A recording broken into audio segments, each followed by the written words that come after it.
রাজধানীতে পবিত্র ঈদুল ফিতরের প্রধান জামাত হবে শনিবার সকাল 8:30টায়। হাইকোর্ট প্রাঙ্গণে জাতীয় ঈদগাহ ময়দানে এ জামাত অনুষ্ঠিত হবে।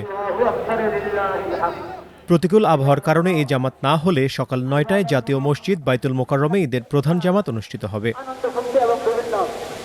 ঢাকা উত্তর সিটি কর্পোরেশন জানিয়েছে, আশপাশের সড়ক ও খোলা জায়গা মিলিয়ে এবার জাতীয় ঈদগাহ ময়দানে 90,000 থেকে 1 লাখ মুসল্লি একসঙ্গে ঈদের নামাজ আদায় করতে পারবেন। নারীদের জন্য আলাদা নামাজের জায়গা ও পর্দা নিশ্চিত করা হয়েছে। জাতীয় মসজিদ বাইতুল মোকাররমে প্রতি বছরের মতো এবারও ঈদের 5টি জামাত অনুষ্ঠিত হবে। ইসলামিক ফাউন্ডেশন জানিয়েছে, পবিত্র ঈদুল ফিতরে বাইতুল মোকাররম মসজিদে প্রথম জামাত হবে সকাল 7টায়। এরপর পর্যায়ক্রমে সকাল 8টা, 9টা, 10টা ও পৌনে 11টায় অনুষ্ঠিত হবে।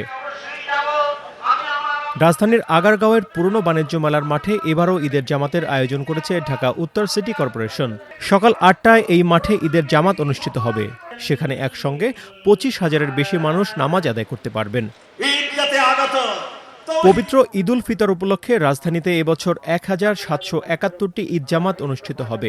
এর মধ্যে 121টি ঈদগাহ ও 1,599টি মসজিদে এসব ঈদের জামাত অনুষ্ঠিত হবে। মেহেদী হাসান, প্রথম আলো।